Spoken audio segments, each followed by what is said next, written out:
Welcome to Recross the Paths. My name is Cade, and today I have the privilege of hanging out with a cool cat who has the coolest dog. This is Mikey's dad. Welcome, Nick. Thanks for being here. Oh, Cade, thank you so much for having me, and thank you for buttering me up already by talking good about Mikey. We could stop now if you want. I got everything I needed out of this. But thank you. Yeah, that's the. Thanks for being here. Yeah. But seriously, thank you so much for having me. I will say, for those listening out there in Radioland, this is the first time I've ever been recorded on a podcast. So don't judge me too harshly if I sound like a goofball, but I'm very happy to be here. I love the show. That's very kind. Well, we know, Nick, that the internet is usually very thoughtful and deliberative before passing any judgment, so we're probably safe on that. Yeah. Magic players especially. Well, I suppose we ought to talk about what the people really want to know, which is, how's Mikey? Oh, he's great. He's not currently in the room I'm in right now, but he may show up at some point. That's the only downside to this not being a video series. But he's sleeping in the other room. You know, he's got to get his 19 hours of daily beauty rest. That's right. Yeah, so Mikey is Nick's dog, and just a fan favorite around the Cube Discords that we frequent. Just a real charmer.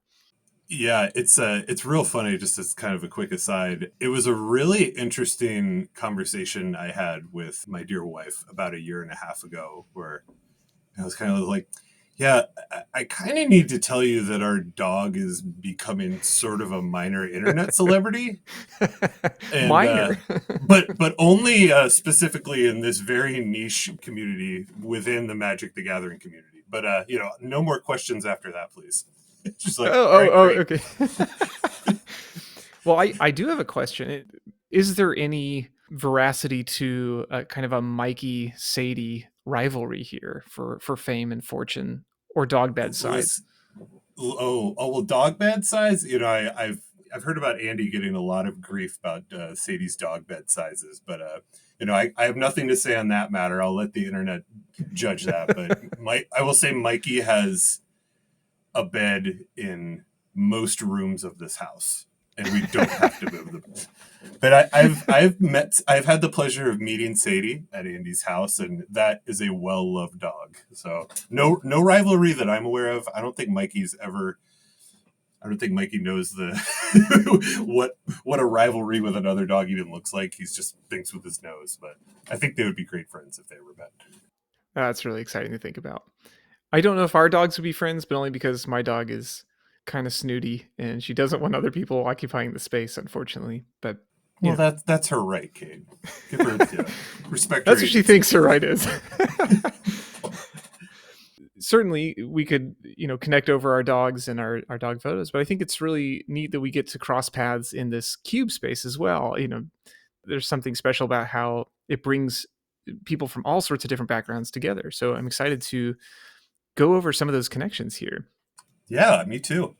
So one of the cubes that you've been working on that I'm excited to dive into a little bit is something that you've called Red Cube Wins. I want to note first that this was featured at Cube for a Cause here in the spring, 2025. Can you give us an elevator pitch for Red Cube Wins?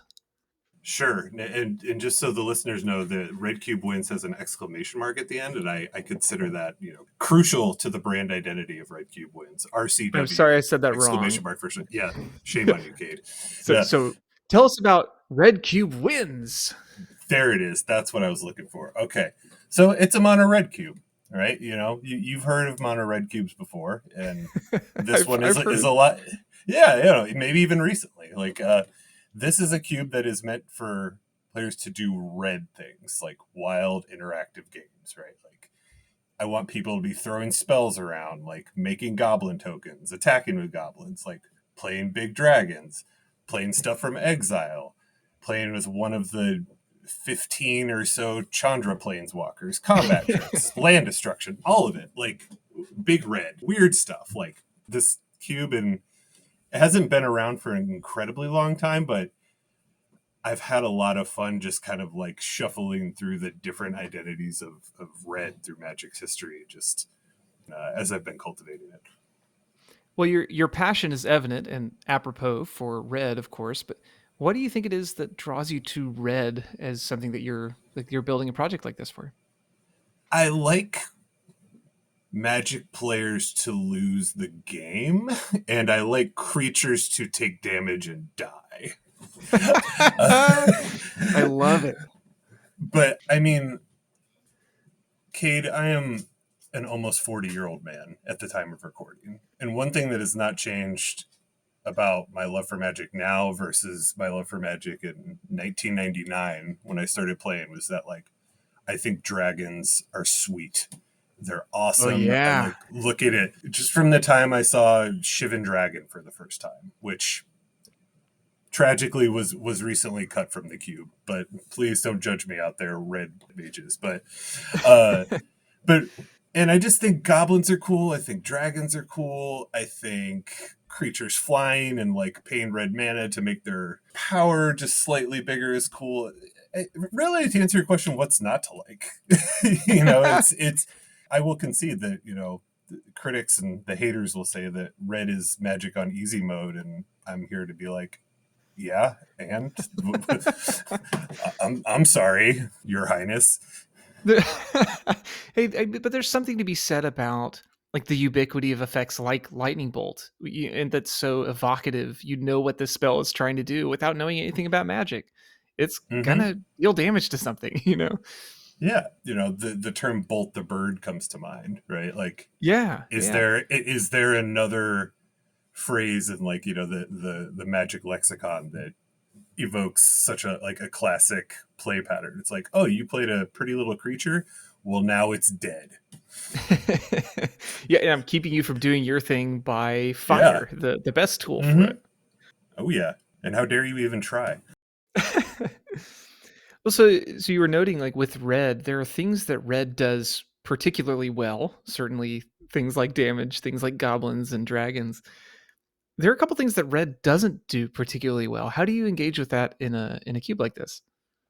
Well, the first thing that comes to mind, and I think like the most notable thing that comes to mind, is enchantment removal. Like red has plenty, as you and your listeners know, like red can deal with artifacts. Red, I think, might be better at dealing with artifacts than any other color. Maybe green is a close competitor. I don't know. Somebody can correct me in the comments. But red, very little, if anything, to do with removing enchantments. Yeah. But red also has some pretty sweet enchantments. Some pretty sweet enchantments that I wanted to include in this, right? But is the nature of Magic, it's like you need to be able to deal with the thing, right? Like players need to be able to know that, like, okay, if I get this Underworld Breach on the board, that's not just game over, right? So what I did when I was initially designing this cube was I included 8 copies of Chaos Warp.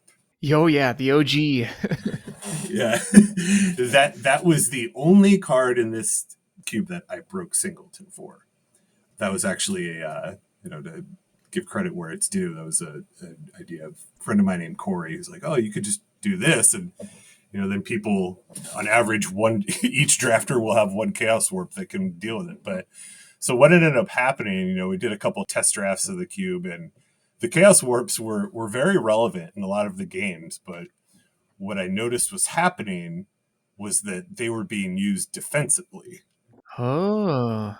So, for example, like I'm attacking with like a 3/3 flyer or something, some kind of creature into a goblin token on my opponent's side of the board. In response, they chaos warp their goblin token into like Utvara Hellkite, and then I just run right into it. So, which admittedly is cool, right? That, like, I'm not going to Yeah, say that is a that. very new line.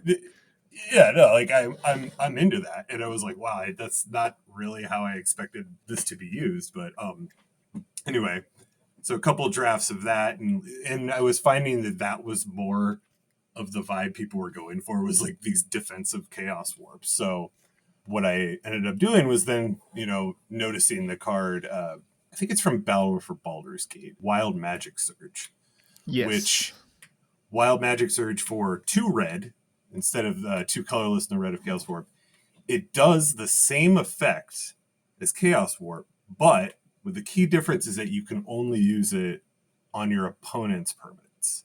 So it has to be used offensively.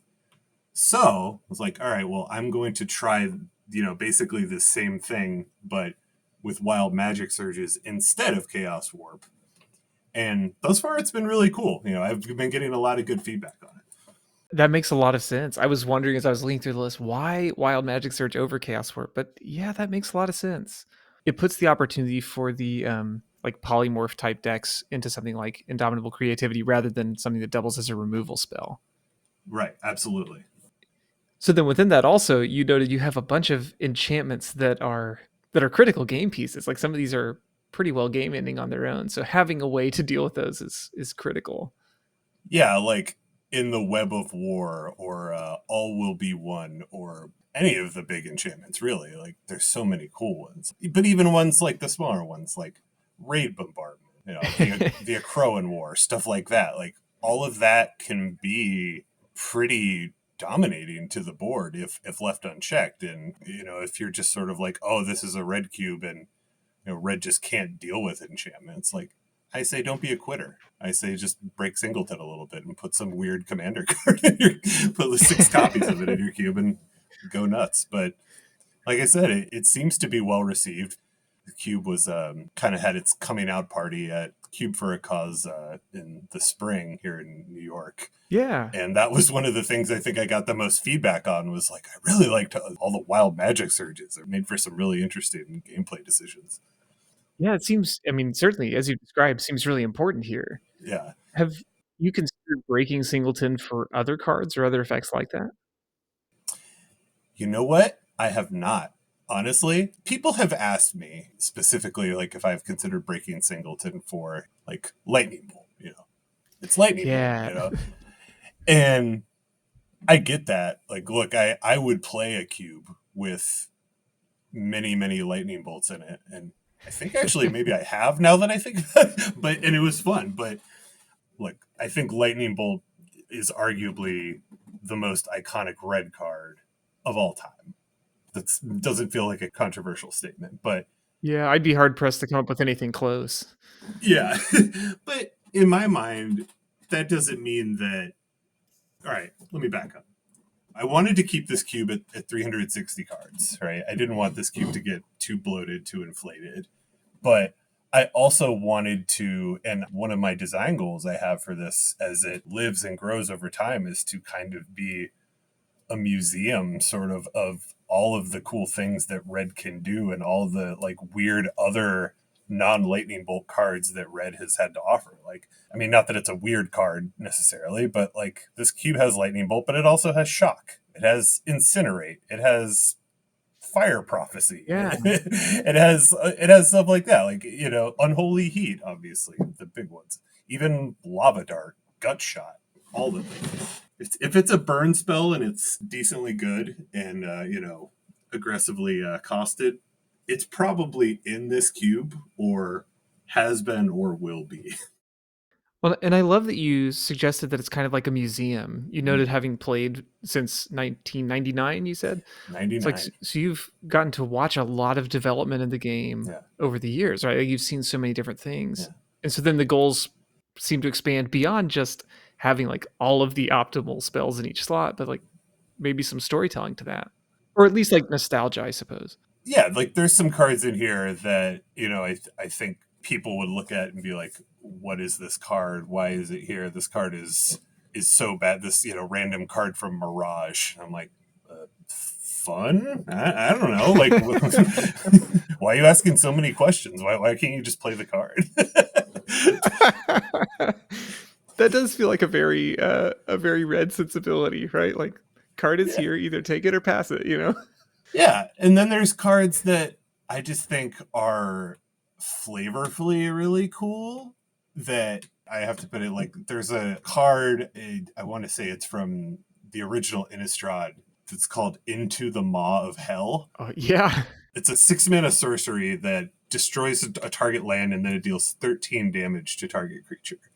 So that card to me is, Is it within the power band of this cube? Not really, but how are you going to have a red cube and not have a card called Into the Maw of Hell in it, right? A card that destroys lands and deals damage, which are two things that this cube is trying to do.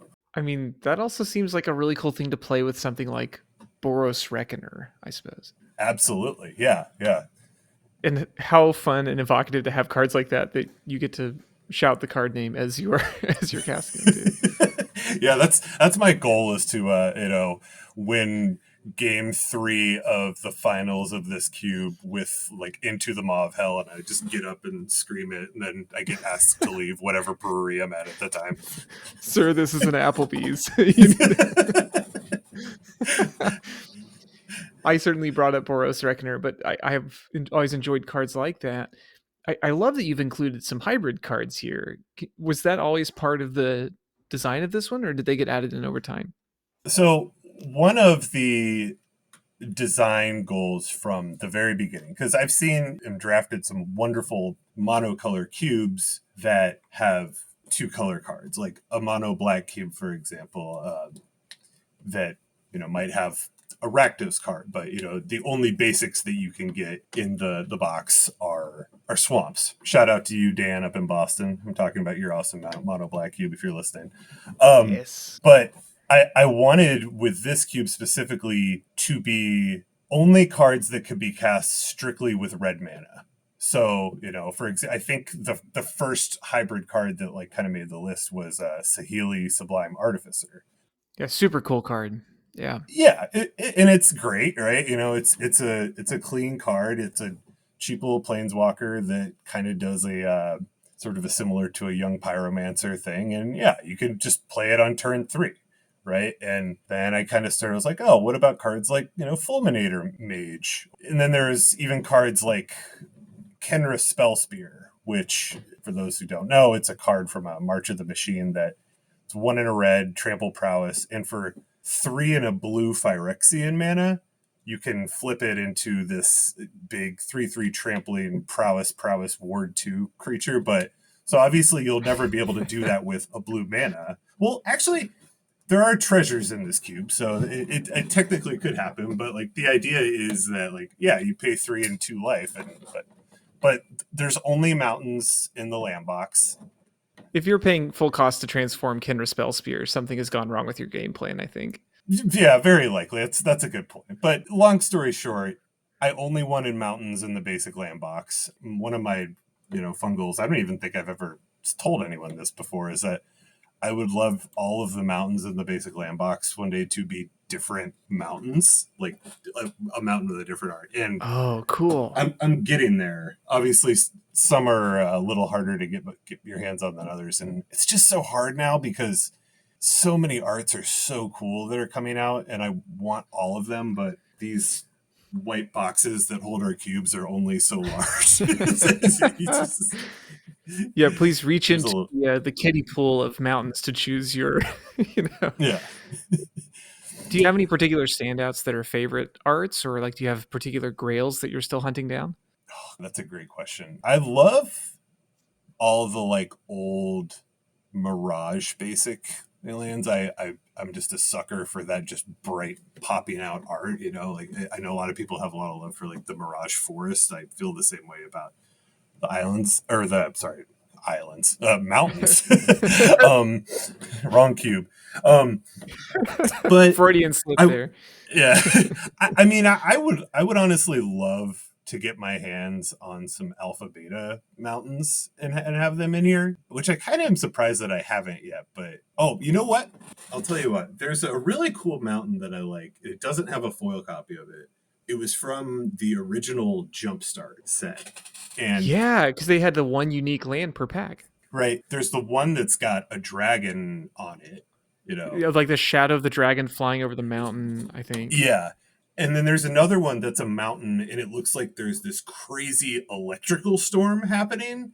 And I don't know if it's the multiverse is opening up and, all of these lightning wizards are showing up, but it's just one of the coolest looking mountains I've ever seen. And I feel like it doesn't get enough credit. But Kate, I'm just a sucker for any and all cool mountains.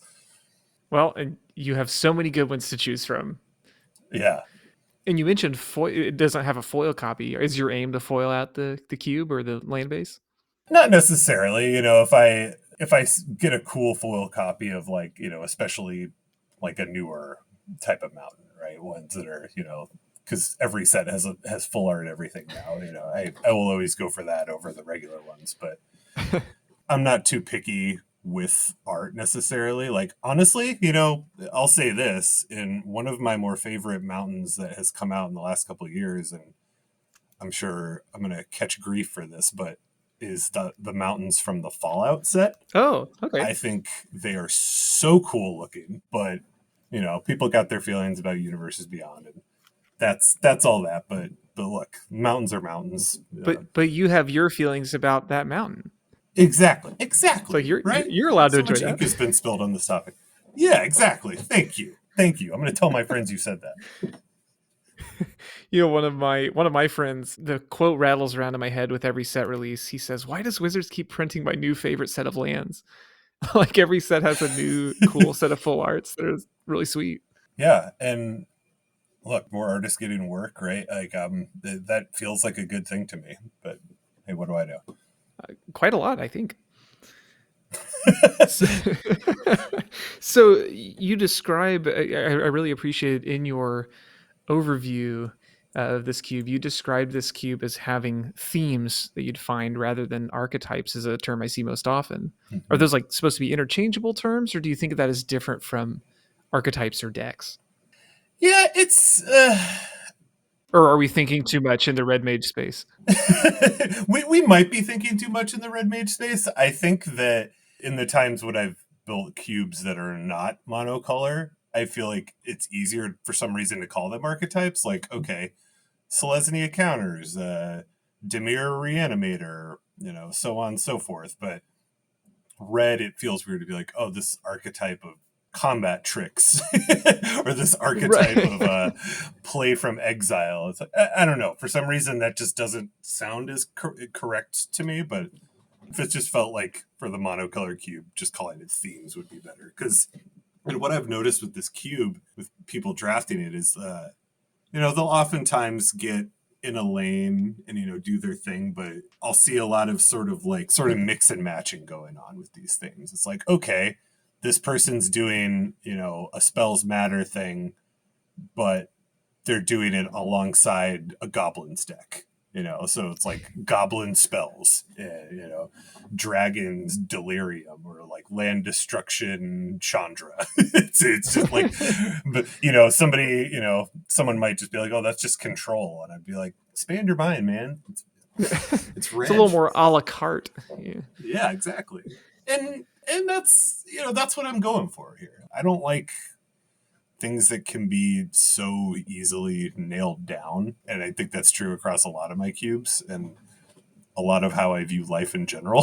So I really try to evoke that in this cube, especially. I love it. One quick thing I wanted to ask, and feel free to Mm-hmm. veto this thought, but how hard is Storm to put together here? So there are a couple cards that seem to point that way. Yeah. Let me tell you something. I have been trying to get I love. I could hear you Storm. get closer to the mic here. It's like, Yeah. okay, secret here. It's coming. Now, look, Storm is been kind of my pipe dream for this cube, and I've been trying so hard to get it to be a thing, and it is difficult. That's just kind of how it's going to be, right? That's it. I'm not giving up, right? And like I That's even right. That's right. and I'm trying, and I love Storm. I think it's one of my favorite mechanics. Like, the little here behind the veil here, I'm actually designing a cube currently called the Weather Channel that is entirely around the Storm mechanic. But we'll save that for another episode of this podcast. But That's a I don't know. tremendous name, by the way. Thank you so much. But yeah, no. To answer your question, like, Storm, extremely difficult, but I am nothing if not persistent. Some might say stubborn, even. So the Storm cards shall remain and until the day that I take my ball and go home. Storm will continue until morale improves. Exactly. I wanted to ask one practical question about the draft as well, because your note suggests Mhm. that this is best drafted, or at least currently drafted, with 3 packs of 12. Can you speak to that decision? Yeah, absolutely. So that is actually a brand new feature. So this, like most 360 cubes, has been historically drafted 3 packs of 15. The thing is, when you have a cube that is entirely one color, the drafts, in the deck building have tended to take a little bit longer because literally everything is playable. So it was actually at Cube for a Cause, again in the spring, our good friend of the show, Judge Bones, comes up to me. He's like, "Hey Nick, have you ever considered doing 3 packs of 12 for this? Just because it might make things go a little bit quicker, and I think it would be, really interesting from a draft perspective and decision making." I was like, "Don't tell me what to do. This is my cube." Well, no, that's not how it went. I was like, "No, I'll take that into consideration." And I thought about it, and I thought about it, and then I realized I was like, Bones is a really smart guy, so maybe he's onto something here. And I kind of did like a few. You don't have to butter him up too much there. But I did a few mock drafts of it with the 3 packs of 12 on Cube Cobra, and I was like, "Oh, this is I dig this, right?" And like it makes the draft go by a little quicker, and it even makes this is going to sound weird, but it even makes the drafting feel red because it's like, okay, the packs are smaller, the decisions are quicker. The hardest part for me about it was like I like this whole cube to be drafted, so now I just like the ideal draft pod is 10 people instead of 8. But yeah, 3 packs of 12, going that way for a while, seeing how it goes. But so far, I'm really into Nick, that's such an optimistic take. I love that instead of being like, well, then I need to reduce the number of cards in the cube. It's like, no, I just need to find more people. Like, that's so it. good. Yeah. I mean, which thankfully our play group here in New York has been kind of like in a season of growth, as you'd say. That's not a red card, That's but that's a green thing. we Yeah, yeah. but we've been having a lot of drafters at our weekly cube night lately. But so for the first time ever, finding 10 people to draft one cube on a weekly basis has not been difficult, which is good. That's amazing. It's actually been great. Well, what an encouragement. I mean, it just whenever that comes up, I like to highlight that it is possible. It takes Mm-hmm. work. It's not something that happens overnight, but the consistency and Yeah. availability will lead to something eventually. And not to sidetrack here, but that's all love to other friend of the show, Scotty Mertz. My man has taken Upkeep NYC and just made it his baby. Like he's done so much for the local cube community, like all over the place. He drew me into this community as well here, like and so love you, Scott. You're my homie. Thanks for bringing me in. That's what it's all about, right? Bring people together. Yeah, absolutely. Yeah, so red cube wins is it's like this cube has accidentally become my baby. And Kate, I wanted to ask you something, and I think I'm 100% caught up on the Recross the Paths back catalog, and I don't think this has ever happened before. That is wild. That's so kind that you're listening. Yeah, no, thank you for doing it. But I wanted to ask, has anybody, any of your cube designers on the show, ever done a cube update live on the show? Live on the show, not that I'm aware of. I don't know what other people are doing on their computer while we're chatting, so maybe, but not to my knowledge. Well, I am a multitasker at heart, so I think I would like to be the first one to do it, if you'll allow Oh me. man, we're making history. Yeah, making history right now. So I'm updating the Cube Cobra as we speak. So I am cutting the card Thunderhead Gunner from Ether Drift. Good card, just can't quite hang. There's other stuff in the cube that does that thing, but better. And I'm doing that because yesterday I was at an event here at an LGS, and you got a promo card for entering into the event, and I got the card Themberchod. Are you familiar with this card? Yes. Yeah, the Yeah, giant dragon that doesn't have yeah, flying unless he the jumps. yeah the big plus size dragon that is a real big chunky boy, but Thunder Chad is like to call him. So I've been trying to get my hands on this card for a while, but there was only one printing of it. It was like pretty expensive, and I got this copy of it for free. So I am clicking update cube right now. So now Thunderchod is the newest addition to Red Cube Wins. Live Amazing. here on, you heard it first on Recross the We Paths. did it. I feel like I need an audio stinger for this, so we'll see what we can manage and post here.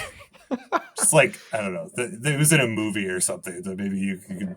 I don't know.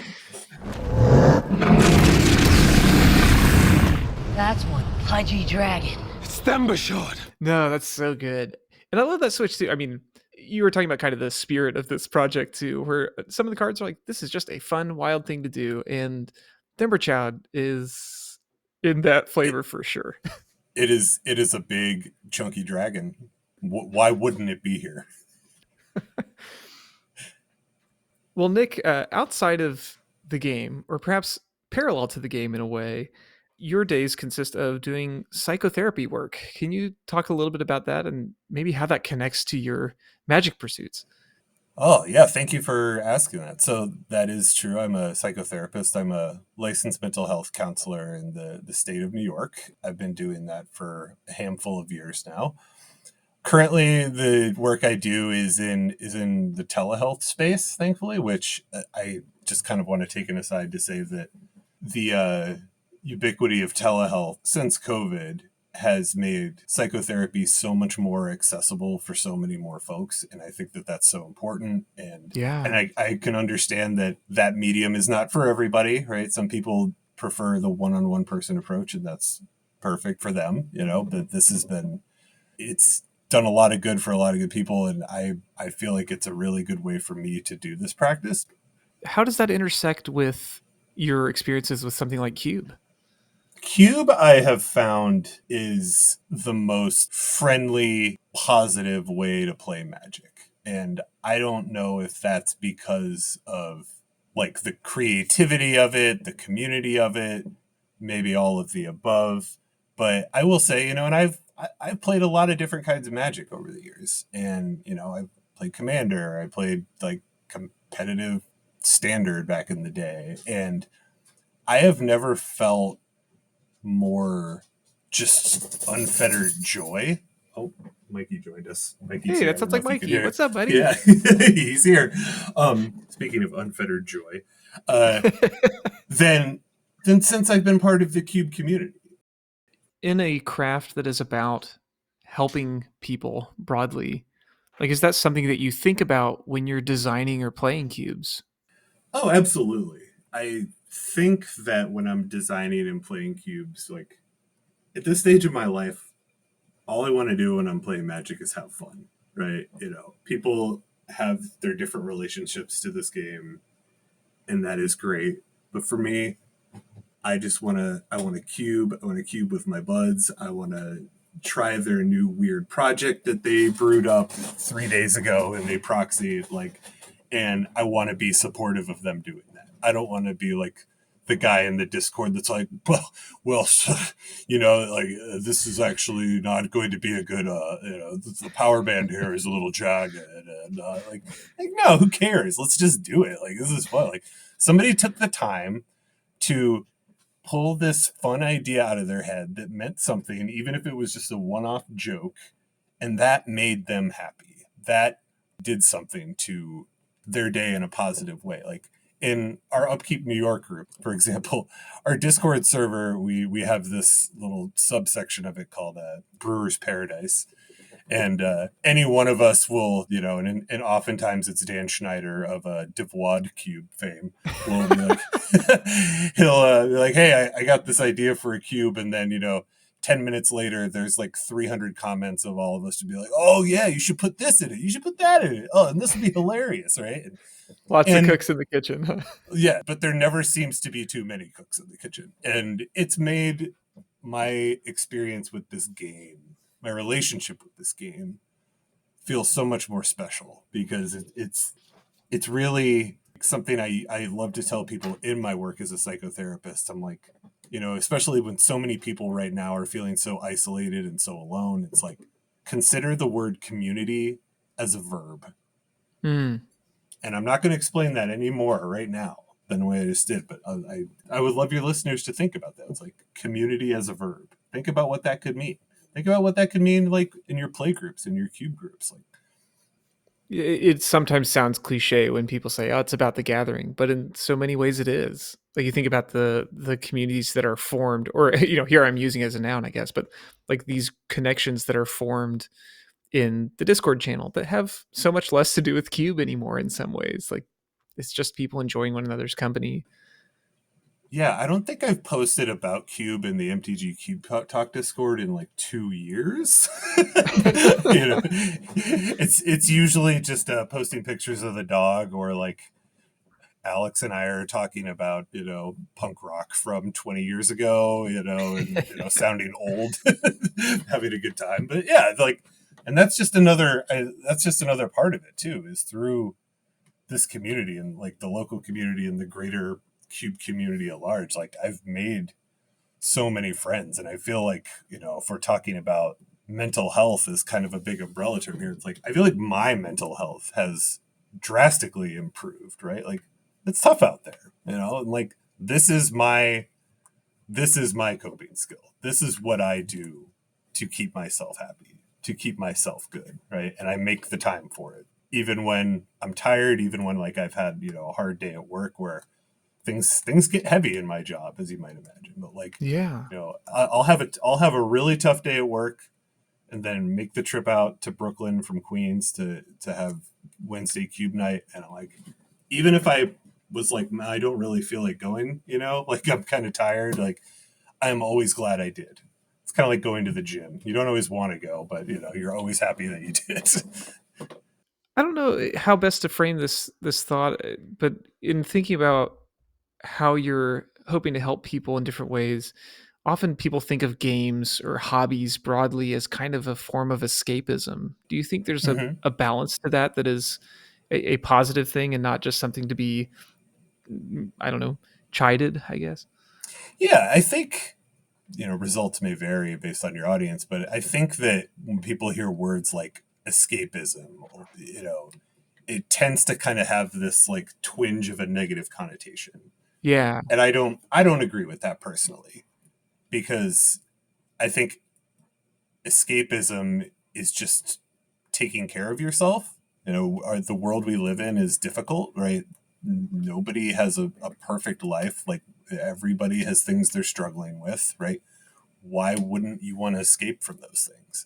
And why wouldn't you want to, even if it's just for a few hours once a week, with a group of people that you only see those few hours once a week? And if that is the happiest part of what's going on in your life, right, that's okay.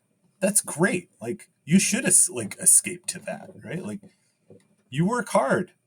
I hear you, all of you out there. Like I see you. You are all doing the work. You're doing hard work, like just being alive right now, right? Like, play Magic. Do the thing that's weird. Do the thing that you're afraid somebody's going to call you a nerd for. Like, it doesn't matter. Take care of yourself. I think that's really helpful to think of it that way, where it's not, you don't have to adhere to all the baggage that the term implies. Yeah, like honestly, who cares? You have to be happy, right? Like, joy right now is a revolutionary act, right? And if your joy comes from drafting cards, making decks, designing cubes with funny rules, designing cubes based on an inside joke that you and your buddy had, what could be more joyful than that? If you Absolutely. think of something, don't tell me, because I don't want to know. Well, Nick, as you're thinking about your experiences as a player, as a designer, what advice would you think to offer folks in their own step of the journey? I would say just do it. The first person I ever heard use the term "don't let the perfect be the enemy of the good" was an old boss of mine, and I thought it was really, really insightful until he said it like 3 times a day. But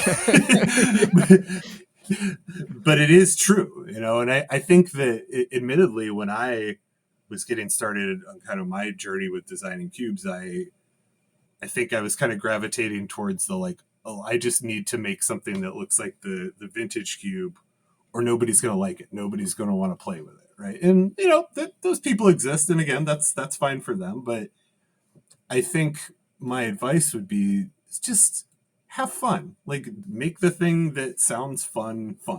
So many other cube designers have been on this podcast and other podcasts saying, like, just build the thing and just get some people together to do it. Like, your friends are going to tell you the parts about it that aren't working. They're going to tell you the parts about it that they love. They're going to tell you the parts about it that were hilarious. But that's all good feedback. I have a cube right now that I'm designing that I'm calling, this is a working title, but I'm calling it Jank Sinatra, that is just bad rares, right? It's just bad rares and bad mythic rares. Good. That's the only conceit of the cube, is that like the cards they can only have been printed at rare or mythic rare. So anything that's been downshifted, like, you know, Gonti, it's out, right? It has to be. Oh, the downshifts take them out. That's so good. Yeah. So if it's only been rare or mythic rare, it's fair game. But yeah, like, is this cube going to be something that anyone's going to want to talk about on a podcast? I don't know. Probably not. But like, who cares? Like, I'm going to do this. This is like a funny idea I had once when I was like on the subway on my way home one day. I was like, I wrote it down in my little notebook, and then I got home and I just started digging through like trash bulk rares in my binder. I'm like, oh, this would be fun. And then, you know, before you know it, I have like 120 card list built of this sort of emergent cube design of like total garbage, right? And I am so excited about it. It's not done yet, but it'll be done one of these days when I start too many projects. That's one thing. But when it's done, I'm going to take it to the cube night, and you know, some people are going to love it. Some people are going to be like, "This was fun, Nick, but let's never do it again." You know, and some people are going to be like, "Nick, I think this is genius, and here's what you should do now." But I love that. I love all of that. I love getting all of that feedback. Oh, that's great. Well, Nick, as we are trending toward wrapping up here, I get to ask one of my favorite questions, which is, if you could have any card printed as a promo, what card would you pick, and who would you have do the illustration? Okay, I have an extremely specific answer for this, and I'm so happy that I finally get to answer this question. So I should start by saying my favorite Magic card of all time is Sneak Attack. Sure, yeah. I've loved it since I was a kid. What is not to love about it? You know, admittedly, that original art of like the dragon sleeping and the goblins about to jump in and attack it, it's iconic, right? You can't beat that. But I'm a big fan of the artist, the Wizard of Barge. He did, yeah. He did a secret lair some years back, and to this date, it's one of the only secret lairs I've ever actually purchased as a secret lair, not just like from the singles. I think it was called Slime Time or something, but you know, it's just very comic booky, wizardy fight type art, you know, and it was very big, splashy, colorful, and I've just fallen in love with his art since then, and I followed it. I would love to see what he would do with a card like Sneak Attack. And I would even, if like for some reason he was like, I would love to do this, Nick, and I would love you to art direct me on it. Here's what I would want him to do.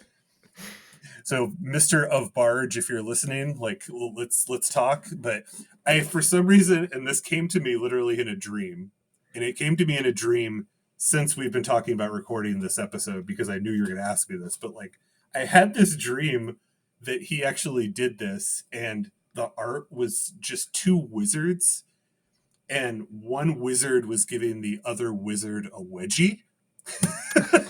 Like sneak attacking this, and like, you know, it's crazy. Like his wand was like blasting into the sky on accident, the other wizards laughing, and they're all having like, you know, it's like, and now I just want that to be real, and like, and I feel like he's That's the perfect amazing. artist for that, you know? But that is my answer. So Sneak Attack, wizard giving wedgie. That's my answer. That's so good.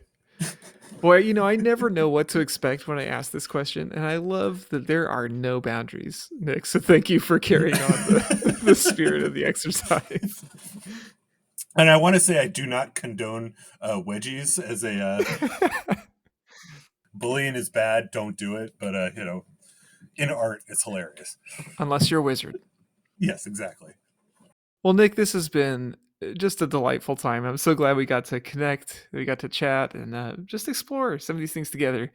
If folks want to follow up more on Red Cube Wins or on any of There your it other is. projects, where should we point them?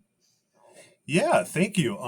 So on Cube Cobra, my handle is Nick Mikey's dad, all one word, NICKMIKEYS dad, and I recently got on Blue Sky as a Nick Z underscore LMHC, and you can find me there posting deck photos, some random funny thought I thought about when I was in the shower, and everything in between.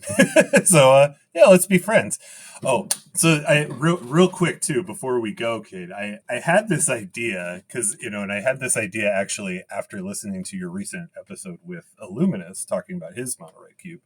I would love and listeners, if we can make this happen, I want to get a Discord server together that is strictly designers of mono red cubes, and I want us all to sort of have this like conclave where we can come together and talk about what we're doing specifically with our red cubes, like with every new set and every new red card comes out. So if you're out there and you've got a mono red cube, hit me up. Let's make this happen. I'll organize it. I'll become the administrator. We'll do it. But I think we all need to be in communication with each other about what we're doing here. And maybe one day we can have a Red Cube Con. And Well, you can call the server Reddit. oh, I love that. Oh man. Oh, You've given me so many gold star names already today. I feel like I have to contribute somehow.